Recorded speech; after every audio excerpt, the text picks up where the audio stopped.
Good morning. Happy New Year, and it is a Happy New Year, although it came very close to not being such a Happy New Year for a lot of people this year. I'm here to announce, in partnership with the Mint Hill Police Department and the FBI, that we have foiled a terrorist attack that was planned to take place on New Year's Eve in Mint Hill, North Carolina. Now, New Year's Eve, we all know, is a wonderful time where we all celebrate the past year, we look forward to and plan the next year, and everyone deserves to do that, to celebrate the new year without being concerned about their personal safety. And thanks to the law enforcement that stands with me today and others, we are fortunate that people can do that. The FBI, the Mint Hill Police Department, the New York Police Department worked around the clock on this matter, not just building a case for us, but surveilling the subject and making sure the public was safe at every moment, including Christmas Day. They worked around the clock on this, and I very much appreciate it. The defendant here lived in Mint Hill. The planned attack was to take place in Mint Hill. I want to thank Chief Joe Hatley of the Mint Hill Police Department for being with me here today and for your work over the holidays, Chief. I really appreciate it. I'm sure you know Jim Barnacle by now. He's the special agent in charge of the FBI for North Carolina. The FBI worked tirelessly on this case, and I can't thank you enough for that.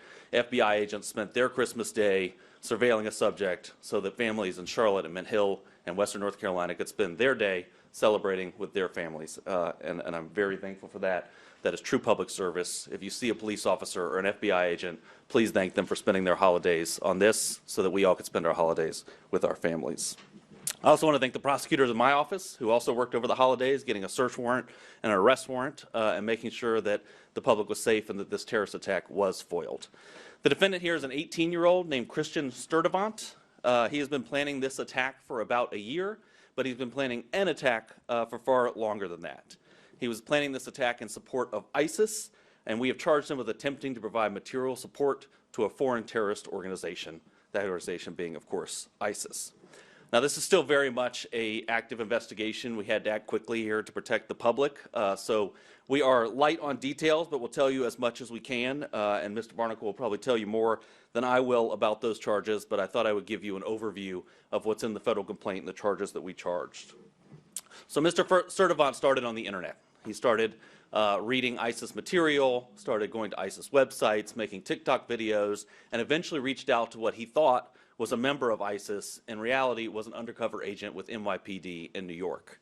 He pledged his allegiance to ISIS with that undercover agent, and he disclosed his plans to, quote, do jihad soon.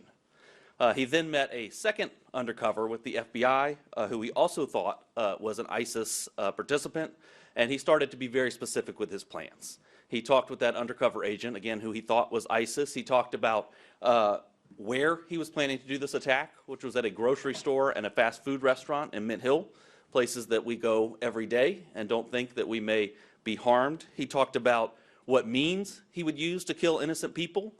He said he was going to wear a Kevlar vest and attack people with knives and hammers. And of course, he talked about when he was going to carry out this attack, which was New Year's Eve. A time when American life is on full display, right? We're all out there in crowds celebrating all that has happened this year, all that is to come, that we are so proud of. And that is when he planned his attack to attack that American way of life.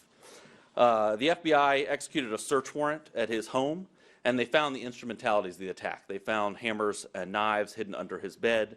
They found notes where he planned his attack and detailed his attack and plans for how he was going to carry out this attack.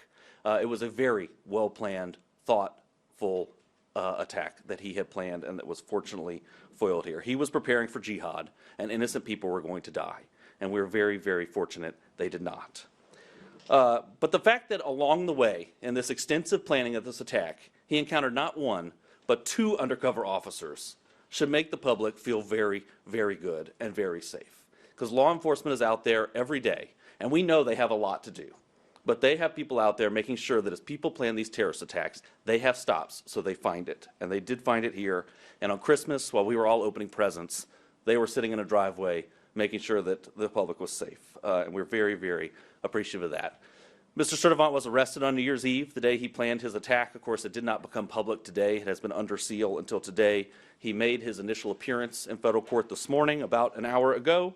And this case is now moving through the judicial process. So he will have a preliminary hearing After that, in a detention hearing, and of course we will seek that he remain detained, but that's up to a federal judge on that issue.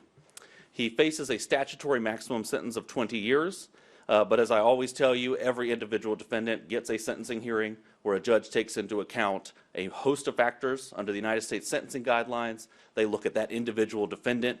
The judge, he or she, looks at that individual defendant and makes a decision on sentencing, so we don't know what the ultimate sentence will be here. Originally, and I think it is notable, as part of their efforts, the FBI took Mr. Sturdivant to a state magistrate judge to try to have him involuntarily committed. And that was because he had threatened not only other people's lives, but in the process said that he planned to die by a policeman shooting him. So he had threatened other people's lives and self-harm, but the state magistrate judge denied involuntary commitment. Fortunately, the FBI did not give up then and continued to build a federal case and get the evidence they needed to charge him and detain him and keep everyone safe on New Year's Eve. And I'm very, very thankful for that because countless lives were saved here. On New Year's Eve, everyone is at the grocery store.